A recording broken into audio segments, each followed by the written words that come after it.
Baik, semua siap adik-adik? Sudah isi absen? Halo.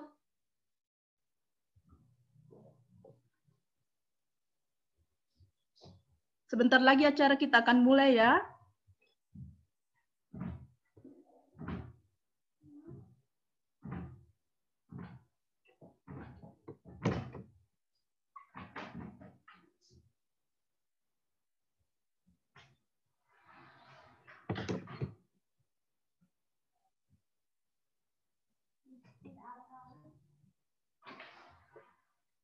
Jangan lagi.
Oke, acara kita mulai ya.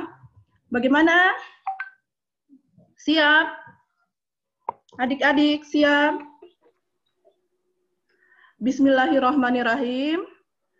Assalamualaikum warahmatullahi wabarakatuh. Selamat pagi semua. Semoga masih tetap semangat ya. Tolong di-mute ya. Di-mute biar fokus. Ya, saya ulangi. Assalamualaikum warahmatullahi wabarakatuh. Waalaikumsalam wabarakatuh.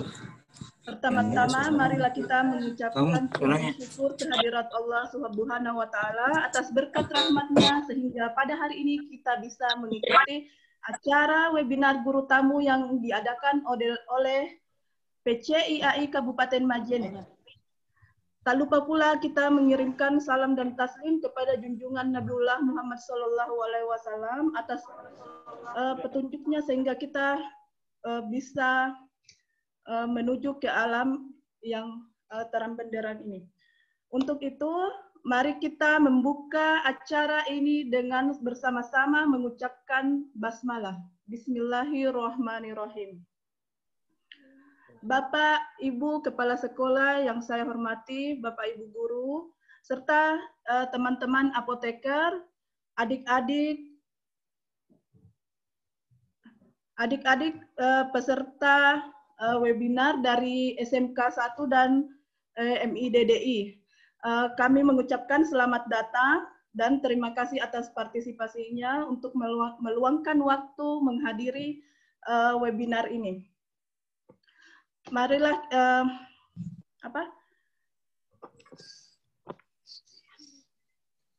acara selanjutnya yaitu menyanyikan lagu Indonesia Raya.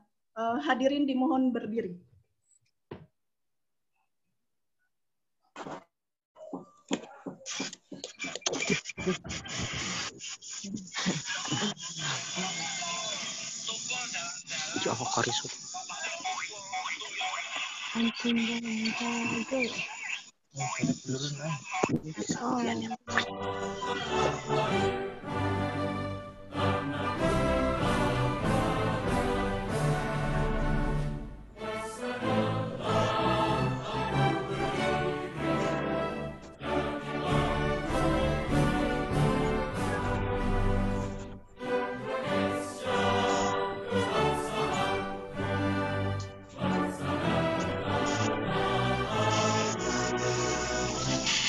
Covernya mati.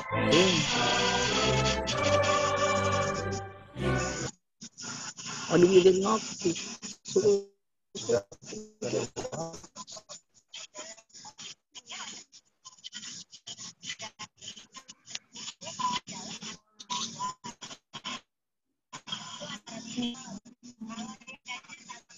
Untuk dari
Hadirin dimohon duduk kembali.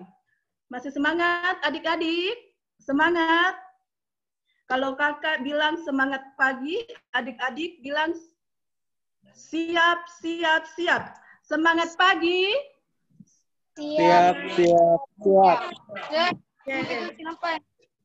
Kita lanjutkan ke acara berikut ya.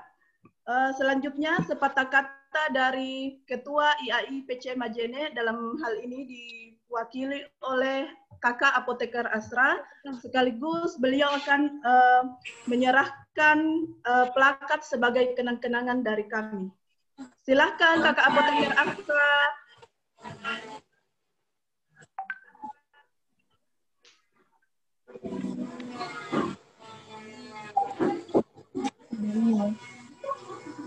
Oke. Terima kasih kepada kakak moderator. Bismillahirrahmanirrahim. Assalamualaikum warahmatullahi wabarakatuh. Waalaikumsalam. Bagaimana adik-adik? Masih semangat ya?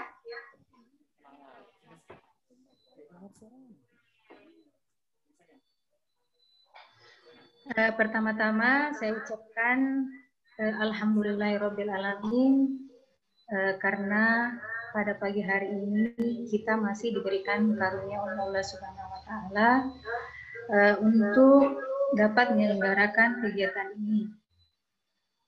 Dan tak lupa pula kita kirimkan salam dan salawat kepada Nabi Muhammad sallallahu alaihi wasallam. Allahumma shalli ala Muhammad wa ala ali Muhammad. Yang saya hormati Bapak atau Ibu Guru Kepala Sekolah SMKN,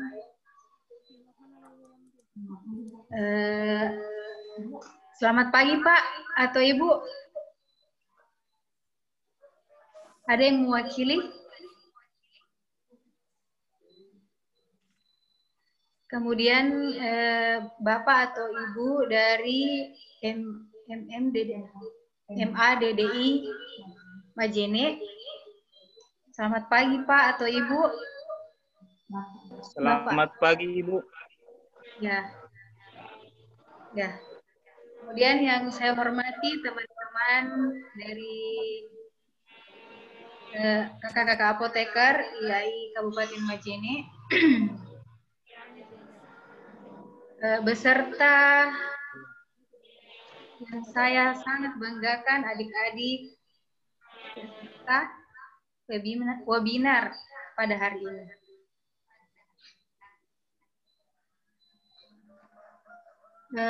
Kemudian dari Ketua IAI Cabang Majene memohon maaf karena pada hari ini tidak bisa mengikuti kegiatan karena beliau sedang ada kegiatan yang lebih penting. Dan pada hari ini diberikan kepercayaan kepada saya untuk diamanahkan kepada saya memberikan kata-kata dari Ketua PCIAI Majene.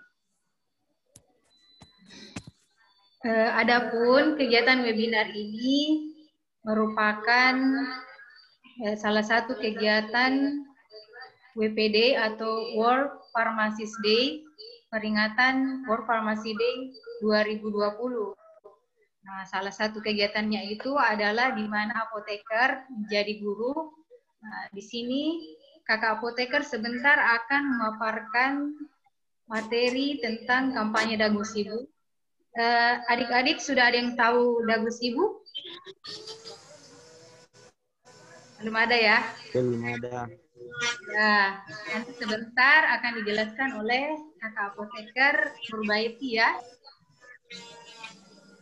Kemudian tema dari kegiatan ini adalah kehati-hatian dalam menyikapi informasi obat online yang sekarang ini masih sangat marak ya. Kemudian tujuan dari kegiatan ini adalah agar adik-adik bisa memahami Dagu Sibu, terus bagaimana cara menyikapinya ya. Kemudian yang terakhir saya ucapkan banyak terima kasih kepada Bapak kepala sekolah yang memberikan kesempatan kepada kami untuk melaksanakan kegiatan webinar ini agar para peserta bisa memahami tentang Dagu Sibu. Sebagai ucapan terima kasih, kami memberikan plakat ya sebagai ucapan terima kasih kepada Bapak atau Ibu secara simbolis.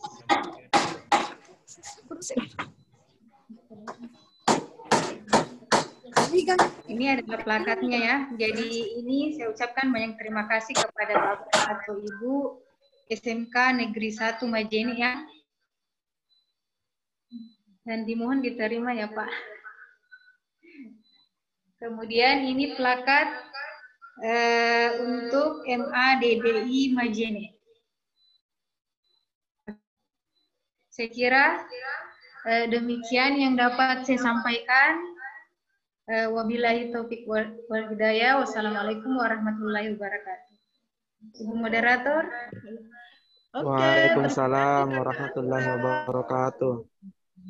Terima kasih Kakak Apoteker Asra. Beri aplaus buat Kakak Apoteker Asra.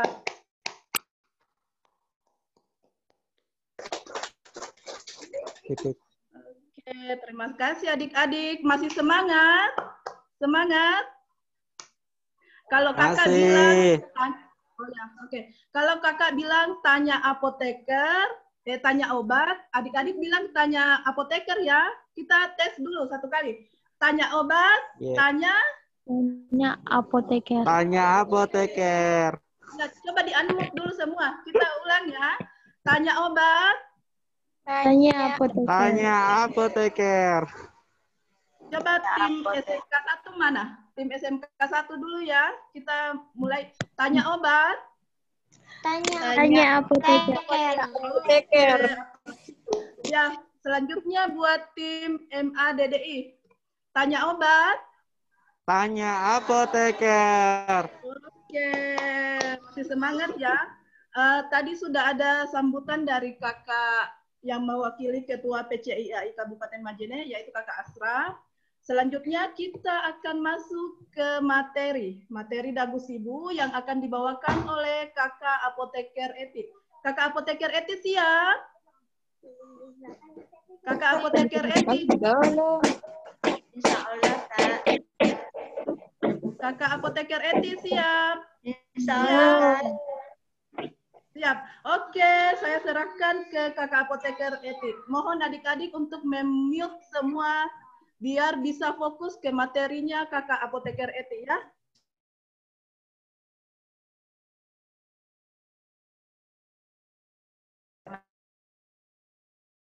Ibu Guru SMK Negeri 1 Majene, Bapak Guru dari MAD di Majene yang saya hormati, serta adik-adikku sekalian, siswa SMK Negeri 1 Majene dan MAD DI Majene yang saya banggakan. Terima kasih atas keikutsertaan atas kegiatan pada pagi hari ini. Bapak Ibu Guru pendamping, mohon izin Pak Bu, sebelum kita masuk materi, saya ingin mengetes konsentrasi dari adik-adikku sekalian dulu. Boleh ya? Ya di situ lagi kita tahu Pak. Kalau saya bilang jempol, adik-adik kasih tepuk tangan ya. Kalau saya bilang tepuk tangan, tolong dikasih jempol. Bisa? Bisa. Oke, kita mulai ya. Tolong jempolnya dong. Jempolnya, jempol. Tampilkan di layar saja. Yang muncul di layar mana itu yang di chat kan, bisa ditekan yang di chatnya yang ada jempol, ada tepuk tangan ya. Mana saya lihat belum ada yang muncul. Kalau saya bilang jempol, tampilkan tepuk tangan. Mana tanda chat di sini?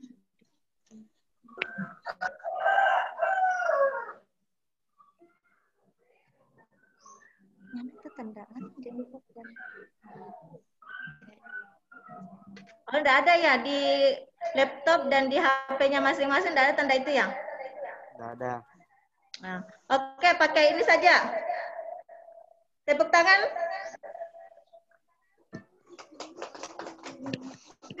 Nah, belum konsentrasi ya.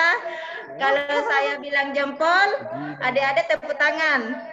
Kalau saya bilang tepuk tangan, adik-adik jempol. Bisa? Tepuk tangan dong. Oke. Tepuk tangan. Tepuk tangan. Mana jempolnya? Iya. Terima kasih adik-adikku sekalian. Jadi hari ini kita akan membahas tentang obat. Ya, jadi cermat dalam menyikapi informasi dan peredaran obat online. Nah, kita tidak bisa pungkiri di masa sekarang ini peredaran obat online itu sangat marak. Bukan cuma obat ya, segala kebutuhan dari hal yang terkecil sampai yang terbesar pun sekarang itu dipasarkan secara online. Nah, apakah kita boleh membeli atau mendapatkan obat secara online? Apakah aman bagi kita untuk mendapatkan obat secara online? Nanti kita akan membahasnya ya. Slide. Slide.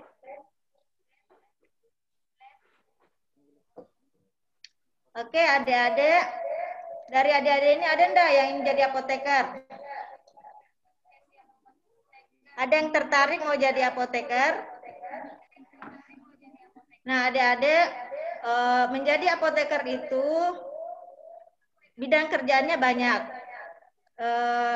Kita bisa menjadi seorang pengusaha, tentunya bergerak di bidang farmasi.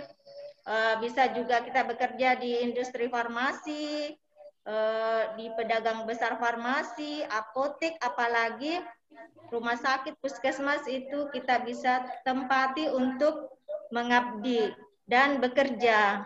Ya, jadi segala hal di balik obat itu ada apoteker yang berperan di situ. Karena tidak ada yang mengetahui lebih banyak tentang obat kecuali apoteker.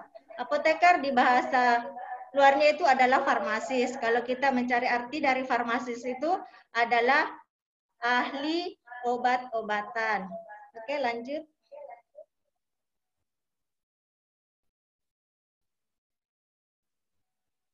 Nah, sekilas kami akan bercerita sedikit tentang bagaimana proses pembuatan obat baru sampai beredar ke pasaran.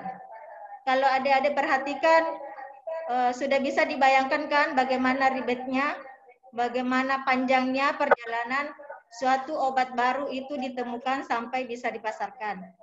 Ya, saya cerita sedikit. Jadi di suatu industri farmasi itu ada bagian yang namanya R&D, Research and Development. Jadi bagian ini bertugas untuk meneliti dan mengembangkan senyawa-senyawa yang bisa berpotensi untuk menjadi obat. Jadi ketika para peneliti ini menemukan suatu ide bahwa senyawa ini berpotensi untuk menjadi obat, maka akan dilakukan penelusuran literatur secara mendalam tentang senyawa tersebut. Kemudian senyawa ini akan disintesis, artinya diperbanyak, bisa dimodifikasi sesuai dengan bentuk aslinya, ataupun direkayasa secara genetik. Tidak jelas ya. Nah, setelah melalui penelusuran literatur, sintesis dari senyawa itu, maka dilakukan, tapi adik-adik ini jelas di slide-nya? Kalau slide kalau jelas kasih respon jempol. Slide-nya jelas, Dek? Jelas. Jelas, Bu. Di sini cover ya. Oke, jadi setelah obat itu disintesis atau dimodifikasi, kemudian dilakukan screening. Screening itu untuk memilih senyawa mana yang paling mendekati, yang sesuai dengan keinginan kita sebagai peneliti obat. Nah, setelah melalui screening dan dipilihlah misalnya satu calon obat, satu senyawa yang berpotensi untuk menjadi obat, ini akan diujikan secara skala kecil di laboratorium. Jadi pengujiannya itu melalui hewan coba. Jadi hewan coba yang biasa kita gunakan itu seperti tikus, mencit. Jadi masih hewan-hewan kecil dalam jumlah yang kecil. Nah, di dalam pengujian ini, pengujian skala lab ini untuk menentukan dosis mana sampai dosis berapa dia bisa menyebabkan keracunan. Nah, terus untuk mengetahui berapa stabilitas dari calon obat ini. Nah, bila tidak ada masalah, maka akan dilanjutkan ke uji praklinik. Uji praklinik dari senyawa ini masih menggunakan hewan coba, tapi dalam jumlah yang lebih besar dan hewan cobanya juga semakin bervariasi.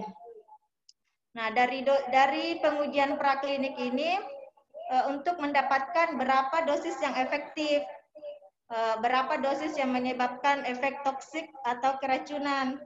Nah, terus untuk mengetahui bagaimana obat ini diabsorpsi di dalam tubuh, bagaimana dia didistribusikan sehingga bisa berefek pada pengobatan, sampai pada bagaimana atau di mana obat ini akan diekspresikan atau dikeluarkan dari dalam tubuh.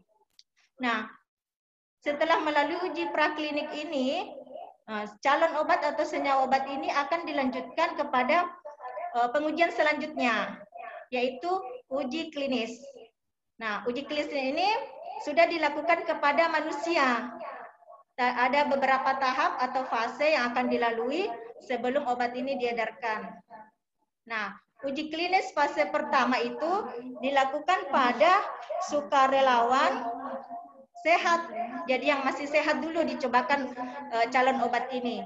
Sekitar 20 sampai 80 orang. Nah, di sini akan melihat dosis yang efektif, keamanan dari obat ini sampai di mana. Pengujian fase pertama dari calon obat ini membutuhkan waktu sekitar 2 tahun untuk menyelesaikan tahapnya.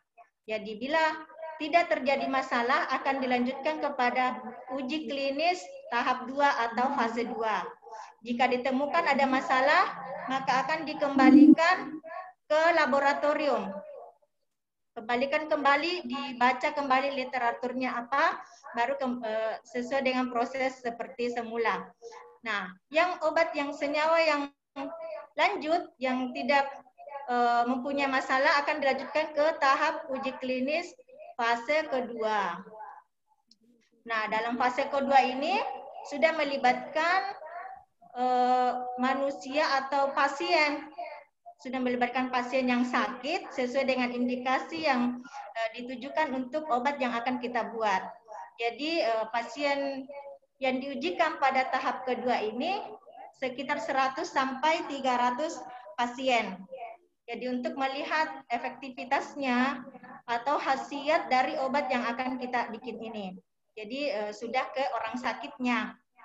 Nah, bila tidak terjadi masalah, tidak ada efek samping yang kita temukan pada pengujian ini, akan dilanjutkan kepada uji klinik fase ketiga. Bila ada masalah, misalnya efek sampingnya itu lebih besar yang timbul dibanding dari manfaatnya, maka akan kembalikan kembali kepada bagian R&D. Nah, selanjutnya ini juga akan memakan waktu sekitar hampir 2 tahun untuk masuk kembali ke fase ketiga. Di sini di fase ketiga akan melibatkan pasien juga dengan jumlah yang lebih banyak lagi. Jadi sekitar 3.000 sampai 10.000 pasien yang akan dicobakan dari calon obat yang akan kita produksi. Pada fase ketiga ini, calon obat yang diproduksi itu sudah harus ditahu bagaimana formulasinya. Formulasinya itu bentuknya, misalnya apakah bentuk tablet, bentuk sirup, injeksi, dan lain-lain. Jadi terus sudah ditentukan indikasinya bagaimana. Nah, dari hasil pengujian dari 3.000 sampai 10.000 pasien ini dilihat apakah kembali efek sampingnya dalam jangka waktu yang lama, kepada lebih banyak orang, karena kan setiap orang itu akan berbeda-beda efek samping yang bisa ditimbulkan dari suatu obat. Nah, jika ini lolos dari fase ketiga, maka akan dilanjutkan ke registrasi. Untuk di Indonesia, registrasi dari suatu obat baru itu namanya kita Badan POM. Badan POM, Badan Pengawasan Obat dan Makanan. Nah, obat kita itu akan dinilai oleh Komisi Nasional Penilaian Obat Jadi. Jadi di dalam BPOM itu ada lagi namanya Komisi Penilaian Obat Jadi. Nah, setelah mendapatkan restu atau mendapatkan registrasi dari BPOM, barulah obat ini bisa diedarkan. Nah, setelah obat diedarkan, itu pun tidak serta-merta bahwa obat ini sudah dinyatakan aman. Masih ada fase ketiga. Masih ada fase keempat, maksud saya ya. Masih ada fase keempat. Itu adalah fase untuk pengujian pada saat pemasaran. Ini membutuhkan waktu yang lebih lama lagi, minimal 2 tahun sampai selanjutnya baru dikatakan obat itu aman. Sampai obat itu beredar dan digunakan secara luas pun itu masih bisa ditarik dari peredaran jika pada perjalanannya itu obat itu bisa menimbulkan efek samping yang lebih berat dibandingkan pada manfaatnya. Demikian Adek, sekilas perjalanan bagaimana proses pembuatan obat baru itu sampai di pasaran, sampai di kita.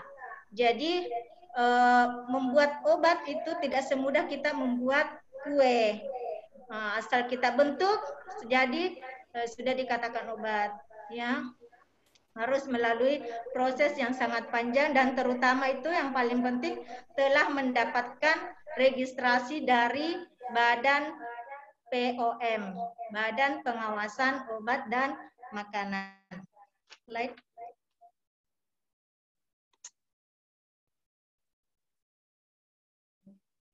Lanjut. Oke. adik-adik sekalian, kenapa sasaran kami sama adik-adikku sekalian ini? Karena adik-adik ini adalah generasi milenial. Generasi milenial itu apa? Yaitu generasi yang aktif, cerdas, dapat berpengaruh di lingkungan, dan kami mengharapkan adik-adik generasi milenial ini bisa peduli serta turut serta mengkampanyekan penggunaan obat yang benar melalui Dagu Sibu. Jadi kami istilahkan ini kampanye Dagu Sibu, ya, kampanye Dagu Sibu, bukan kampanye pemilihan presiden ya adik-adik. Jadi kami mengajak adik-adik untuk berkampanye Dagu Sibu. Apa itu Dagu Sibu? Dapatkan, gunakan, simpan, dan buang obat dengan benar. Lanjut.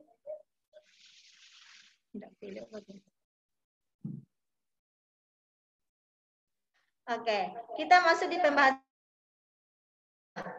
Jadi sebelum kita mendapatkan obat, mesti kita sebelumnya harus tahu dulu golongan obat itu. Yang lebih gampangnya kita tahu golongan obat berdasarkan penandaannya. Jadi di penandaan obat itu ada beberapa penandaan. Jadi ada warna hijau, fitofarmaka. Ada juga yang golongan obat keras yang ditandai dengan tanda merah dan golongan narkotika.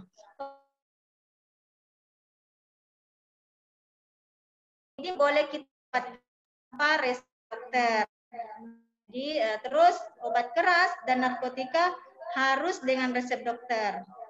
Di mana kita bisa mendapatkan obat yang terjamin itu tempatnya di apotik, rumah sakit, puskesmas, dan toko obat berizin. Oke, lanjut.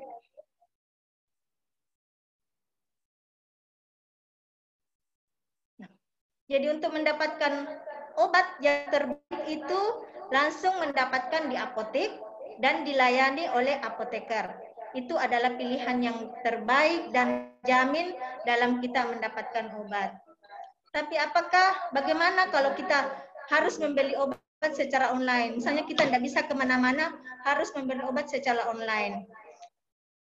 Kalau harus seperti itu, pastikanlah saat kita transaksi online dilayani dan bisa berkonsultasi langsung dengan apotekernya. Dan jangan lupa cek klik. Cek klik itu apa? Cek kemasannya. K itu kemasan, L itu labelnya. Terus yang ketiga, izin edarnya. Perhatikan ada tidak izin edar dari obat itu. Terus kadaluarsa.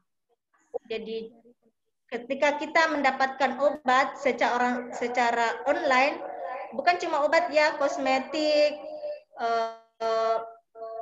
yang lain itu yang berhubungan dengan tubuh kita, perhatikan selalu, ingat selalu cek klik. Cek kemasannya. Kemasannya apakah masih utuh atau tidak. Terus lihat labelnya. Asli atau tidak, karena beberapa obat atau produk yang branded itu dia selalu memasangkan tanda bagaimana obatnya itu asli atau tidak. Jadi cek labelnya. Kemudian izin edarnya. Kalau suatu produk sudah memiliki izin edar dari Balai POM misalnya, itu sudah bisa dijamin keamanan karena obat itu sudah melalui pengujian sehingga bisa diberikan izin edar. Sudah kadaluarsa. Karena obat ini tidak seperti kita beli baju secara online. Kalau tidak cocok bisa kita tidak pakai. Tapi kalau obat itu sudah terlanjur masuk ke dalam tubuh kita, bagaimana? Kita mau cepat-cepat keluarkan tidak bisa, ya. Sudah keburu memberi efek yang tidak baik ke dalam tubuh kita. Begitu juga dengan kosmetik ya adik-adik. Selalu perhatikan ini. Ingat cek klik dalam membeli obat atau kosmetik secara online. Lanjut. Slide.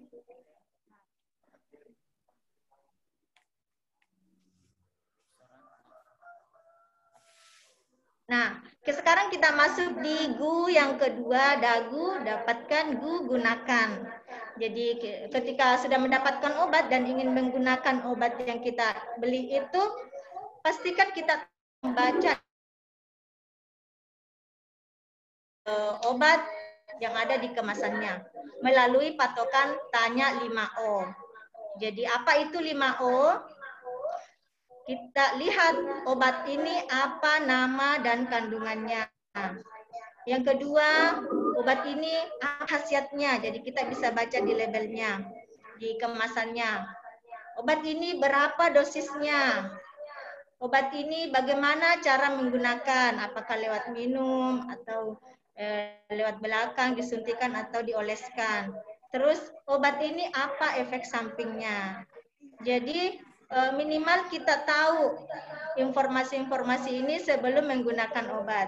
Untuk lebih mengingatnya, kami buatkan jembatan keledainya itu makan Indomie. Ya, makan Indomie. Bukan maksudnya saya ini mengajak adik-adik untuk makan Indomie, bukan ya. Ini cuma untuk mengingatkan bagaimana kita mendapatkan informasi dari obat melalui kemasannya. Ma itu nama obat, kan kandungan obat. I indikasi atau khasiat dari obat. Dosisnya. Mi menggunakan, dan efek samping obat. Jadi itu yang harus kita lihat dulu, minimal itu yang kita lihat sebelum kita menggunakan obat.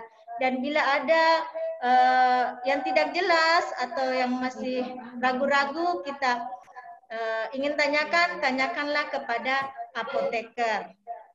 Oke, lanjut.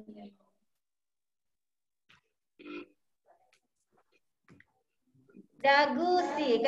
Sekarang kita masuk di si. Apa itu si? Simpan. Bagaimana menyimpan obat dengan baik?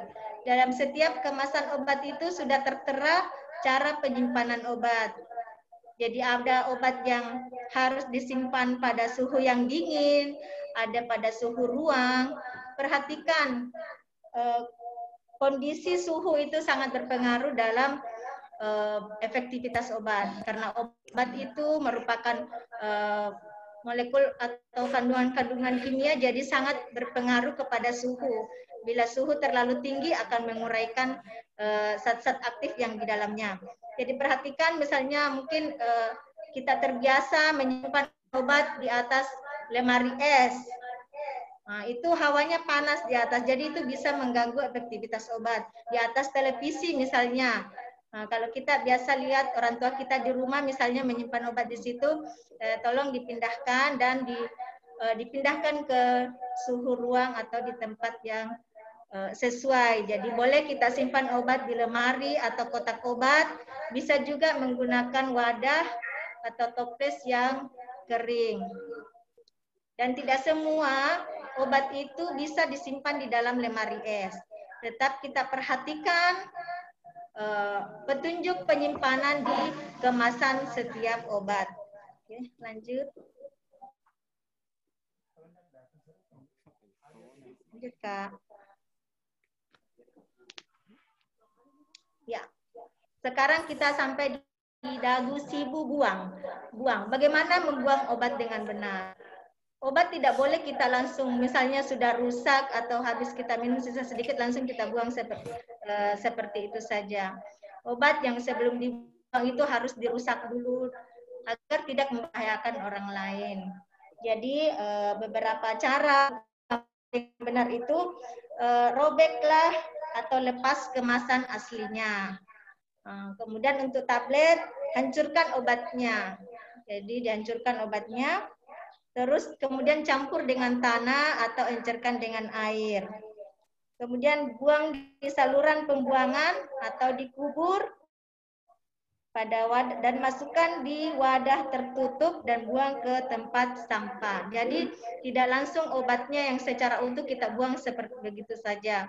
Jadi harus dalam kondisi yang sudah hancur dan tertutup. Terutama untuk antibiotik itu jangan langsung bersentuhan dengan tanah, karena itu bisa merusak unsur-unsur hara yang ada di dalam tanah. Karena itu adalah antibiotik.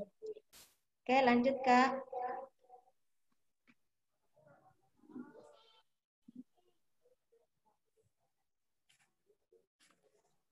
Nah, peredaran obat online memang itu tidak bisa kita pungkiri sekarang. Adanya kemudahan dari kita untuk mengakses media, sehingga banyak sekali berita-berita yang masuk. Nah, bagaimana kita bisa mengetahui bahwa ini berita benar atau tidak? Lanjut Kak. Kita harus tahu itu sumber informasinya yang benar melalui apakah informasi itu adalah merupakan karya ilmiah. Kalau karya ilmiah itu dia berupa hasil jurnal, berupa hasil penelitian, atau berbentuk informasi melalui buku. Itu merupakan sumber informasi yang ilmiah, yang bisa dibuktikan karena telah ada bukti ilmiahnya. Sementara sumber informasi yang populer itu tidak merujuk pada bukti ilmiah. Ya, contohnya tadi berbagai media massa, media cetak, dan media sosial lainnya. Oke, lanjut Kak. Ketika kita mendapatkan informasi melalui media sosial atau media elektronik lainnya, kita jangan buru-buru men-share. Ya, sebagai generasi yang cerdas dalam menggunakan obat, jangan buru-buru men-share bila ada informasi yang kita dapatkan, misalnya mengenai obat. Pastikan dulu sumber aslinya, resmi atau terdaftarkah atau tidakkah sumber dari berita ini. Terus, kompeten tidak yang menulis. Kompeten itu artinya sesuai tidak dengan bidangnya. Misalnya untuk informasi obat atau kesehatan, apakah ia dari tenaga medis atau tenaga kesehatan, ataukah dari apoteker yang memberikan berita itu, atau apakah dari website pemerintah yang resmi, misalnya dari Kemenkes atau BPOM, ya. Jadi itu informasi-informasi obat kita lihat yang berkompeten, yang berwewenang atau yang sesuai dengan keahliannya yang memberikan informasi. Jangan kita langsung percaya pada berita-berita yang belum tentu kebenarannya atau yang memberikan berita itu bukan ahlinya. Oke, selanjutnya tetap tadi jika terdapat keraguan tentang informasi obat, kita tanyakan langsung kepada apoteker kita. Lanjut Kak.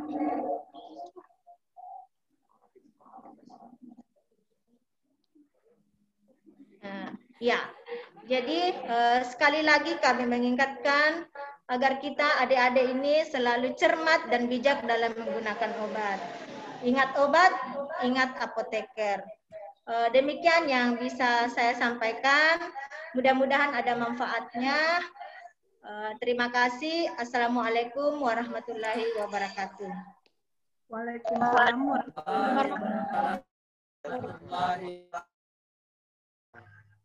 Demikian tadi materi yang disampaikan oleh Kakak Apoteker Eti. Bisa beri aplaus dulu buat Kakak Apoteker Eti. Tadi sudah dapat materi tentang dagu sibu. Masih ada yang ingat tadi apa kepanjangan dari dagu sibu? Dapatkan gunakan buang obat dengan benar.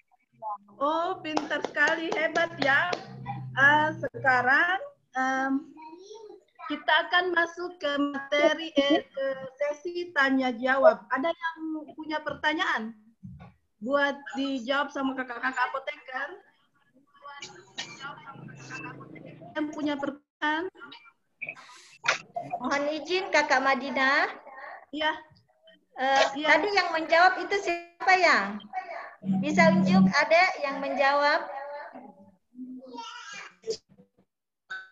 Yang dagu sibu tadi. Fitri Ramadhani.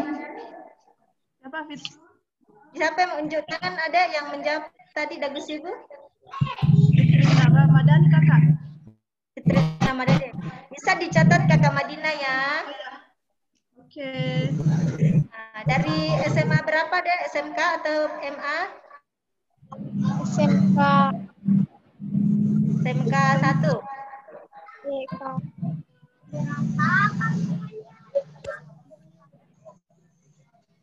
Nanti Oke. nanti mungkin bisa ditinggalkan nomor HP-nya Kakak ya. Kak Madina Fitri Ramadhani. Fitri Ramadhani bisa tinggalkan nomor HP di kolom chat ya, atau bagaimana? Bisa via Japri. Halo, Fitri Ramadhani. Iya, Kak.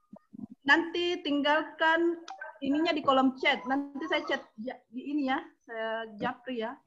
Oke. Nah, siapa tahu dapat oleh-oleh dari kakak ketua iya. IAI. Jadi bisa tinggalkan nomor telepon, alamatnya juga boleh. Pak Guru. Oke.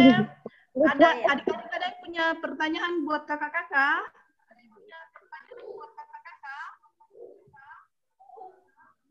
Kalau tidak ada yang punya pertanyaan, mungkin ada yang bisa jawab pertanyaan. Saya serahkan ke kakak apoteker etik, siapa tahu mau memberi pertanyaan biar dijawab sama adik-adik kita. Apa ya? Wah, bisa mau bicara. Assalamualaikum. Coba yang mau bertanya dulu lah. Ada yang bertanya? Tolong. Oh iya, silahkan Pak. Oke. Dari guru MA5 nih, Bu. Oh iya. Pertanyaannya begini. Karena sekarang membahas tentang obat-obatan. Bagaimana cara mengatasi apoteker sekarang atau apotek-apotek sekarang untuk tidak menjual obat-obatan yang mungkin ke anak-anak sekarang ini, ke anak-anak sekolah. Karena banyak sekali sekarang yang mungkin mereka lebih mengkonsumsi obat-obatan yang tidak harus mereka konsumsi. Terima kasih. Assalamualaikum warahmatullahi wabarakatuh. Waalaikumsalam warahmatullahi wabarakatuh. Kakak apoteker Eti, silahkan langsung dijawab karena saya terbatas. Oke, terima kasih.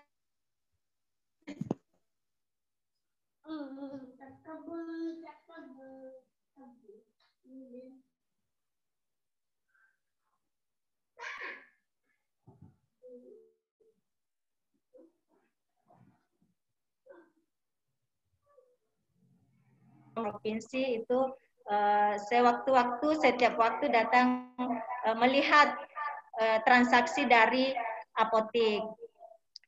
Sebenarnya untuk kalau dari kita hanya sebatas pengawasan dan edukasi ke apotek ke apoteker penanggung jawabnya. Seperti itu Pak. Jadi mungkin kalau yang lebih ke ininya mungkin dari orang tua dan guru yang selalu mengingatkan anak-anaknya untuk tidak mengkonsumsi obat-obat yang tidak sesuai indikasi. Langkah-langkah kami juga dengan cara seperti ini adalah suatu langkah kami untuk mencegah bagaimana anak-anak itu menggunakan obat yang tidak sesuai dengan indikasinya. Melalui kampanye Dagu Sibu ini, kami berharap adik-adik yang ada di sini bisa berbagi kepada teman-teman lingkungannya untuk tidak menggunakan obat yang tidak sesuai dengan indikasi dan tidak sesuai dengan dosis obat. Seperti itu, Pak. Bagaimana, Pak?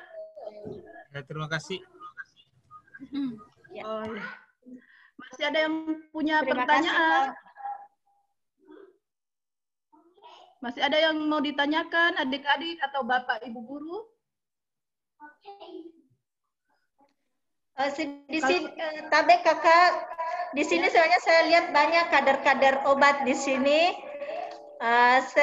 Sepintas saya lihat ada namanya Era Pasira, itu alhamdulillah saya kenal, ini adalah kader obat kami melalui Saka Bakti Husada.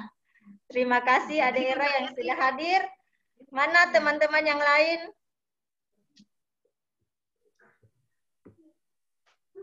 Tolong di unmute Era Pasira.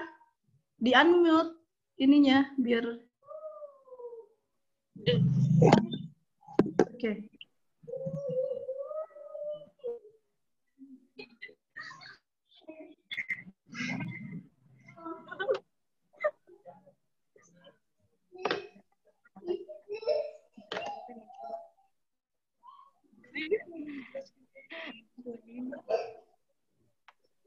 Bagaimana, Adik?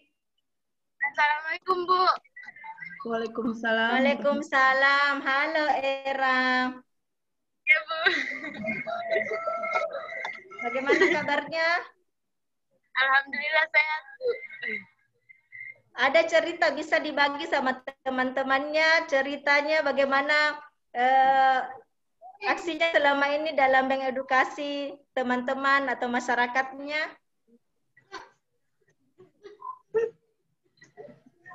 Sekolah ini.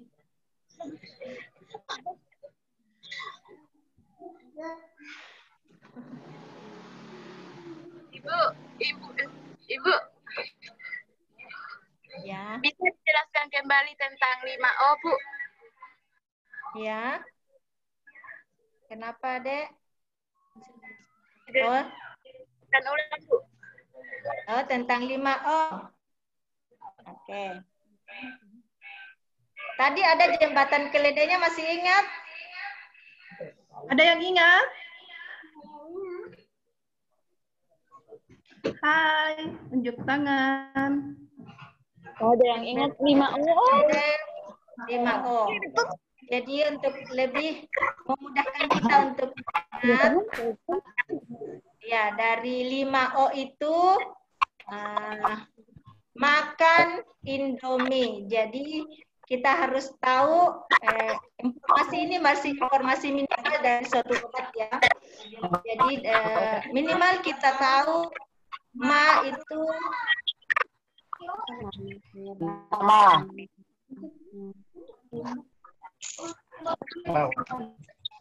jadi kita minimal kita tahu apa nama dari obat yang akan kita konsumsi ya.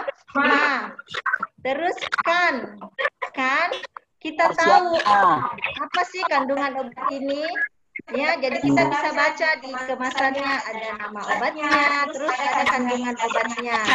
Ya, kandungan obat inilah yang memberikan efek pengobatan pada tubuh kita. Terus makan, sudah ya, makan, diingat makan. Indikasi. Jadi apa dari obat yang akan kita minum sesuai tidak dengan penyakit kita. Misalnya kita mules mau buang-buang air terus, kita lihat indikasinya apakah memang untuk diare. Jangan sampai indikasi dari obat yang kita beli itu adalah ternyata memang untuk melancarkan BAB. Jadi kan tambah diare ya. Jadi lihat indikasinya, perhatikan indikasi itu juga tertulis di kemasannya. Selanjutnya dosisnya ya, dosis obat. Dosis obat itu berapa yang harus kita minum? Apakah 1 tablet atau kalau dia dalam miligram misalnya paracetamol dalam 500 miligram misalnya. Untuk dewasa berapa, untuk anak-anak berapa. Itu dosis ya. Terus dosis Indomie. Bagaimana menggunakannya? Mie. Apakah digunakan dioleskankah atau diminumkah atau ditempel di bawah lidah dan sebagainya. Itu harus tahu karena kalau salah dalam menggunakan obat itu juga tentu tidak akan memberikan efek yang maksimal. Bahkan mungkin tidak akan memberikan efek. Misalnya obat yang harusnya diminum kemudian kita oles tentu tidak akan memberikan efek. Terus selanjutnya setelah menggunakan waspada efek samping. Perhatikan efek samping. Di setiap kemasan obat juga itu akan tertulis efek samping dari obat ini misalnya akan menyebabkan tidur, menyebabkan jantung berdebar. Nah, itu semua kita harus perhatikan. Seperti itu. Itu tanya 5O. Oke?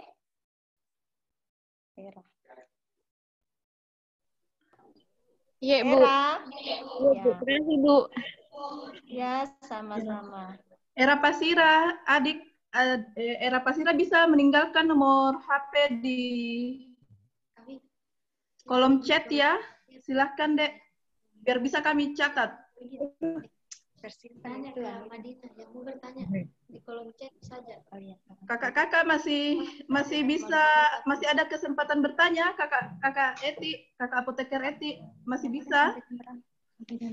Masih ada Masih ada waktu kenangan yang 10 bisa menit. dibagikan. 10 menit.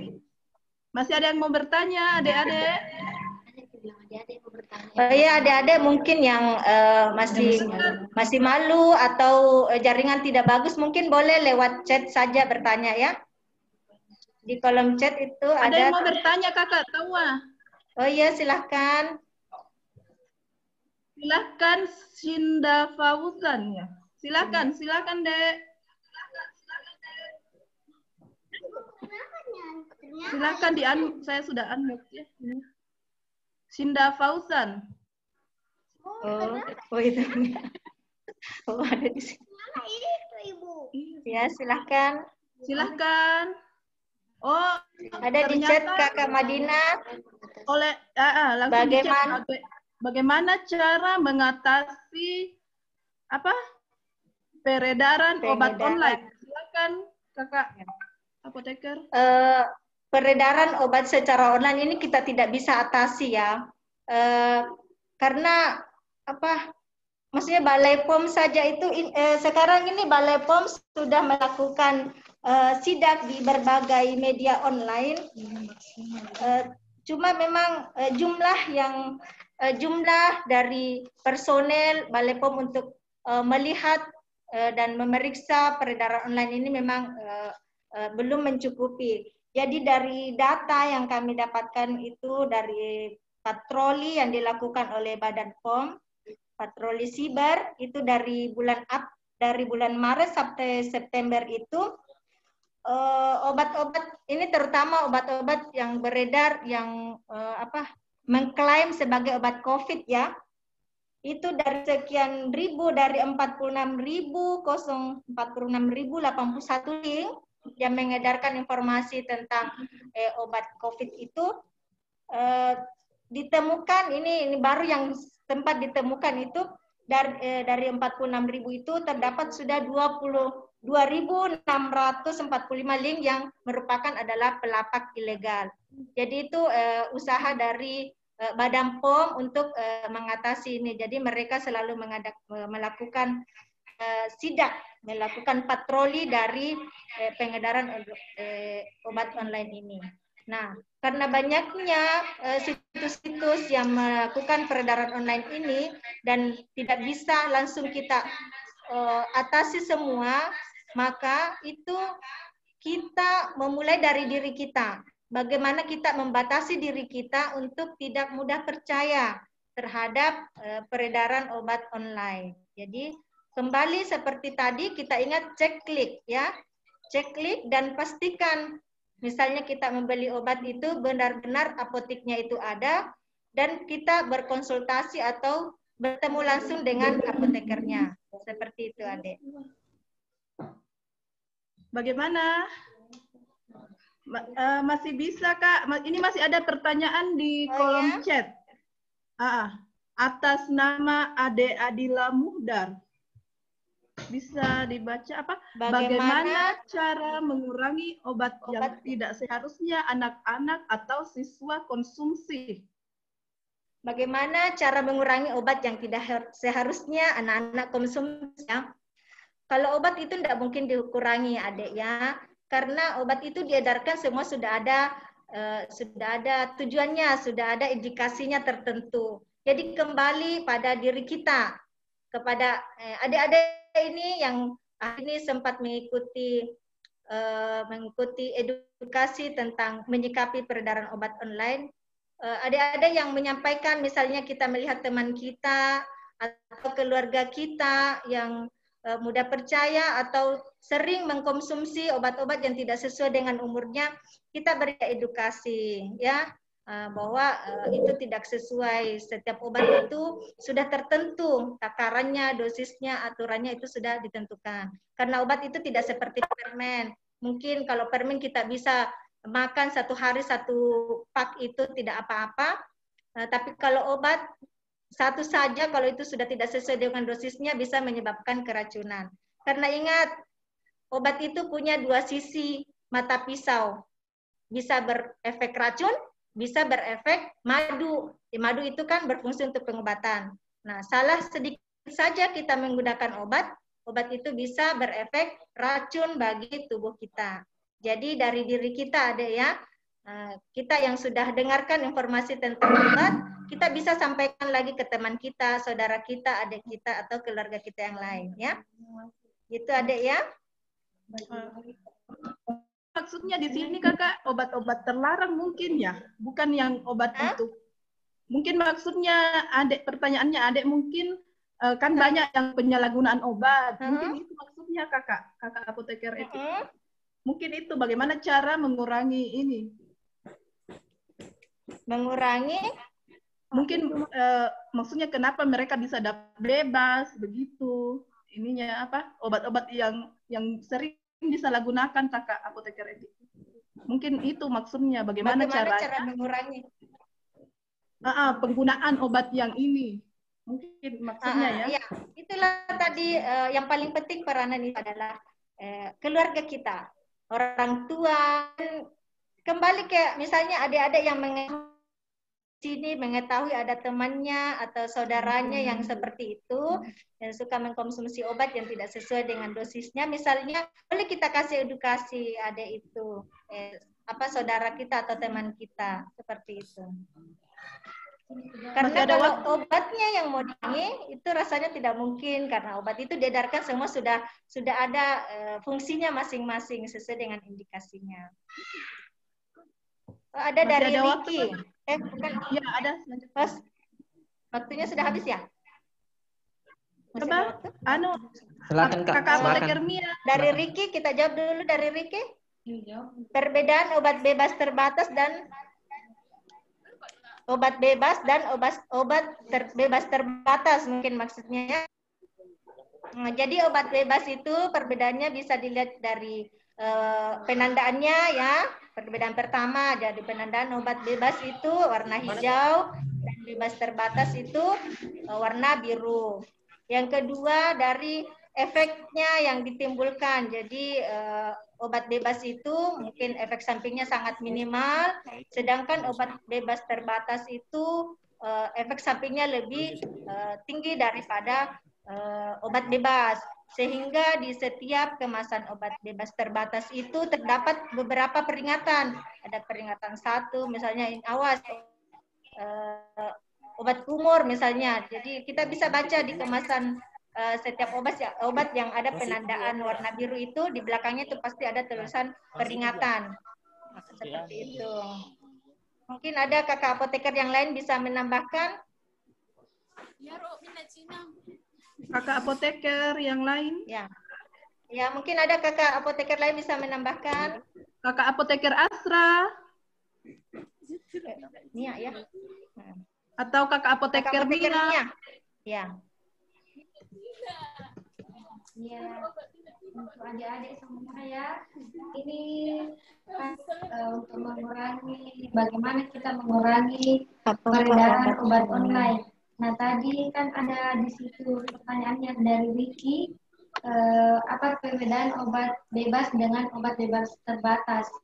Nah di sini deh, ini tujuannya kita mengadakan seminar-seminar itu untuk mencerdaskan adik-adik bagaimana supaya lebih cerdas dalam isi obat. Tentunya kalau adik-adik semua mengonsumsi obat, perhatikan logonya deh. Ada logo yang bulat-bulat di pada setiap kemasan. Yang warna biru itu namanya bebas terbatas, dan warna hijau itu bebas. Meskipun bebas itu sebenarnya tidak semestinya dikonsumsi semaunya.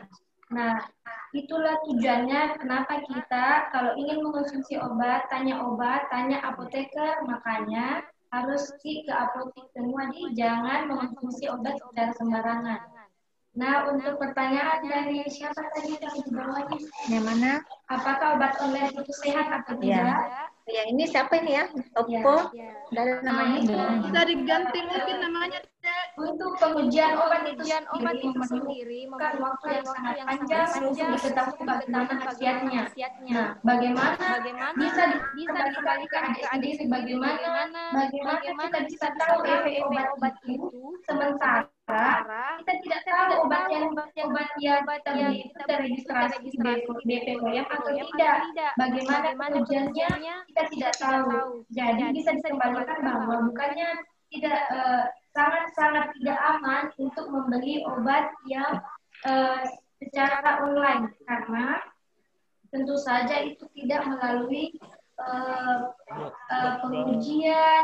Kita tidak tahu bagaimana pengujiannya, kita tidak tahu bagaimana efek samping dan sebagainya. Jadi alangkah lebih baiknya kita bertanya kepada kakak-kakak apoteker di apotek. Seperti itu, atau bahkan kalau lebih pentingnya lagi memeriksakan dirinya ke dokter. Terima kasih. Oke. Itu ya adik-adik. Masih ada pertanyaan di bawah Nurdaya? Iya, Assalamualaikum warahmatullahi wabarakatuh. Apakah kita boleh mengkonsumsi obat yang tidak dibeli di apotek? Tadi sudah disampaikan ada ya, kalau cara mendapatkan obat yang terjamin bermutu itu ada beberapa tempat di apotek, rumah sakit, puskesmas, dan toko obat berisin. Jadi terus perhatikan sesuai dengan penggolongan obatnya. Untuk obat-obat golongan bebas, bebas terbatas, dan jamu-jamuan itu boleh kita dapatkan di toko obat berizin. Tapi untuk obat dengan logo obat keras yang tanda penandaan merah tadi, narkotika itu harus didapatkan di apotek, rumah sakit, atau puskesmas.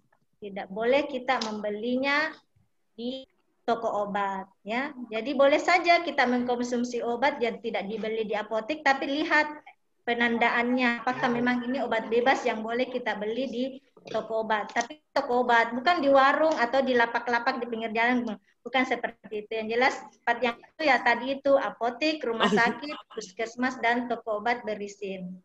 Demikian ada ya.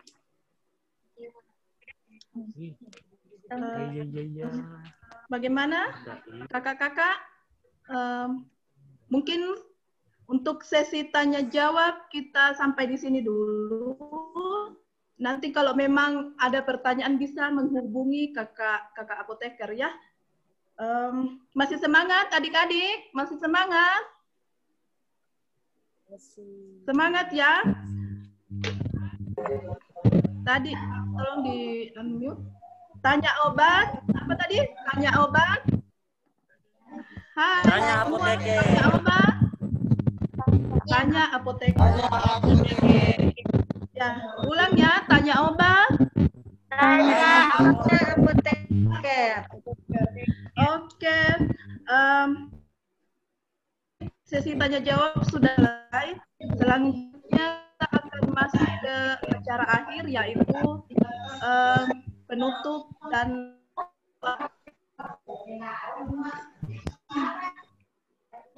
adik-adik dan kakak-kakak, saya mengajak kita semua untuk sejenak menundukkan kepala. Mari kita berdoa dan bersyukur atas kelancaran acara kita hari ini.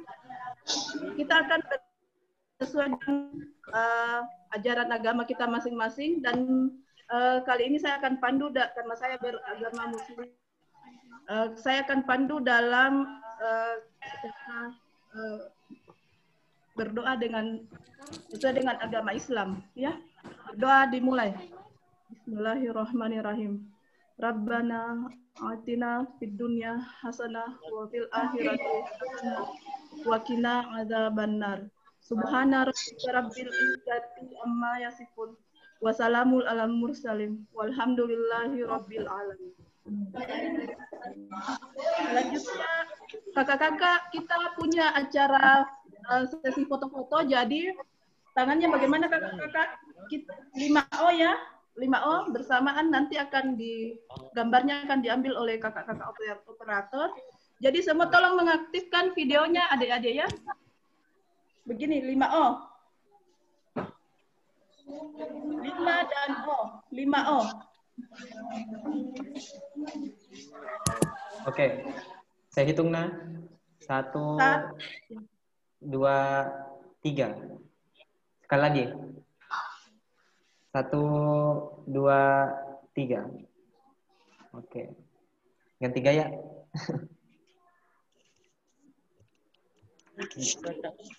Mungkin ada gaya lain, Kak. Kakak-kakak apoteker.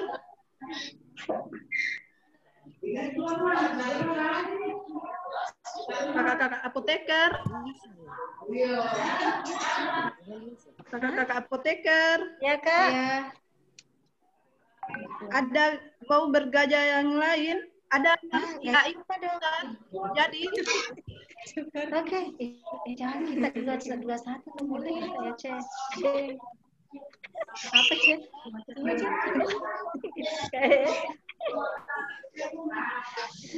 Cek gema cermat.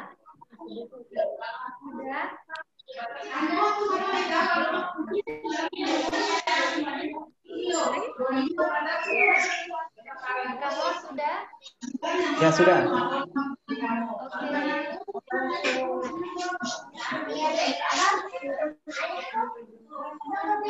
Iya.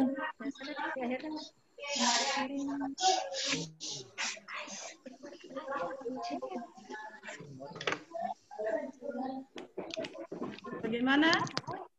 Siap adik-adik? Semuanya.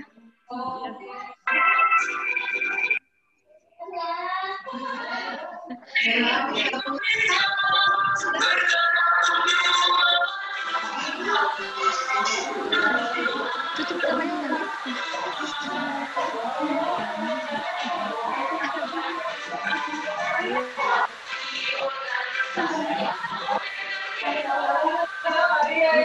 Kakak Madina. Ya. Sudah?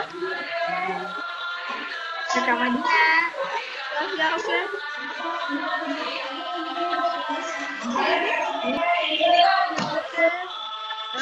Untuk adik-adik kami majeri banyak terima kasih ya. Dan kepada Bapak Ibu guru serta teman-teman dari AI Majene. Assalamualaikum warahmatullahi wabarakatuh. Sampai berjumpa. Waalaikumsalam. Wabarakatuh. Terima kasih.